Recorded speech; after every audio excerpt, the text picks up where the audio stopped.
Pete Prisco, Brady Quinn, and Chris Hassel. We're picking the Sunday games now in the divisional round. And the early game on Sunday, although it's not that early, 3:05 Eastern time, is the only rematch that we're getting in the divisional round. A rematch of the Texans and the Chiefs, a game that the Texans won in Kansas City earlier this season. Yeah, but this Chiefs defense is playing so much better than they did earlier this year. If you look at the first 6 games for the Chiefs defense, 4 of those 6 games, they gave up over 400 yards of total offense.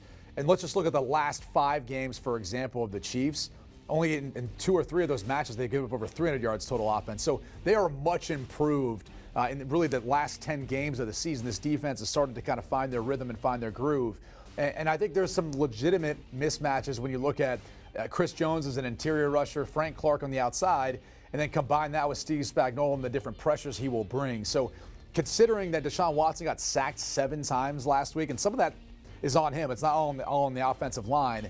I just think this presents as a much greater challenge than we really realize, at least if you're going to base it off that first matchup. Isn't it funny? We're talking about the Kansas City Chiefs, and we first talk about their defense and not Patrick Mahomes. It's amazing. But you're right. The defense has really amped it up. And a lot of that has to do with Chris Jones being back on the field. Remember, early in the season, he wasn't there. Yeah. And that impacts your defense in a big way. Frank Clark had been hurt. He'd been sick. He hadn't been the same player, but he's starting to play well. This is a major mismatch in terms of that defensive front and Steve Spagnuolo calling it against that Houston offensive line, which was awful last week.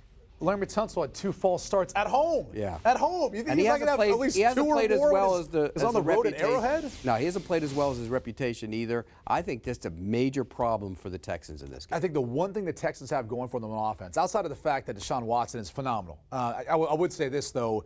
If you're expecting to get his all-out blitz like he got, get hit by both defenders and spin out of it this week, if that's going to happen again, that's not happening. Should have been 8 sacks. But it's DeAndre Hopkins, because I don't think anyone for Kansas City can actually match up with him consistently in one-on-one coverage and stop him. Really, not many cornerbacks can do that in the league. So how does Steve Spagnuolo try to take him away? Because in clutch moments, and I do think Houston's going to have to play from behind in this game, they're going to have to stop him. Whether he's blanketed in coverage or not, they're going to target him, they're going to throw his way. And so how do you go about putting 2 guys on him to bracket him or try to limit his production? Because he's had a phenomenal season, and when they needed him most, he had a big game last week. Yeah, but he only averaged 11 yards a catch this year, which is not great, which tells you that he's not. It moves the sticks, Pete. But it's not getting down the field. That should be up near 13, 14. But that's Will Fuller's role when he's healthy. I agree, but he should be up higher than that. If you're an elite receiver, it should be higher than 11, and it just hasn't been as good. Part of that's because of the offensive line. I think they don't allow the plays to develop. He's still an elite receiver, don't get me wrong. They do have to take him away. But the easiest way to take him away, put that quarterback on the back. That's the easiest way to take him away. That, and obviously you continue to let Patrick Mahomes do what he's done. Since he's coming back from the injury, since he's gotten healthier, he's quietly had a really good season. I think it's just, unfortunately, we kind of hold him to the standard he set last year with the 50 touchdown passes and an MVP season.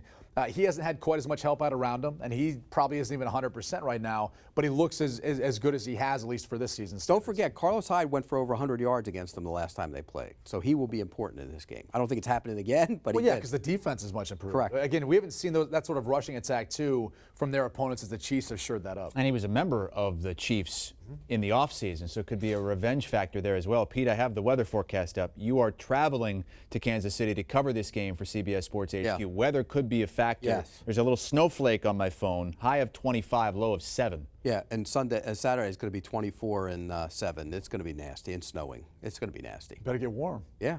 I'll stay. You got a jacket? Do you even hot-blooded Italian, man. I'll be good. Chiefs are the only team, by the way. It's a barbecue. It'll be good. That are alive right now that were alive in the divisional round last season. They're the only team that made it back to the divisional round, and we know how close they came to making the Super Bowl, losing in overtime in the AFC Championship game at home to Tom Brady and the eventual champion Patriots. The line is 9.5. I get the sense that this game is the one that I think the majority of experts believe is not going to be that competitive. I don't think it's going to be that close. I think Kansas City is going to really take advantage of playing at home field, get off to a big start versus a defense that has surrendered a number of big plays when you're looking at the Houston Texans secondary. I know J.J. Watt is back. You got to give him a lot of credit for coming back, playing tough, and having impact on games. And I'm sure he's going to impact to some degree how Andy Reid's going to want to call this game and how they want to protect Patrick Mahomes. But this is one where I feel like the Chiefs are going to run away with it. Since I'm going to be at the game For us, can't pick it. I'm not going to pick it. Because you can affect the outcome if you're there. It could be some insider information. No, I'm not. I'm picking it. I'm picking the Chiefs. Are you sure you don't want to, though? You're pretty bad last week. No, I want to. I need more picks to kind of get to 500. I'm picking the Chiefs. I think they blow them out. I think their offense will dominate in this game. I think the Texans' defense is awful. I feel the same way, but now I'm worried because of how bad Pete's been. You should be worried. Don't jump on this train. It went off the tracks last week. Pete mentioned earlier in the day, when Deshaun Watson gets sacked 7 or more times in a game, he is undefeated, 3-0 in his career. So keep an eye on that. So make it 6 and you'll win the game. Yeah, there you go. Keep it under 7.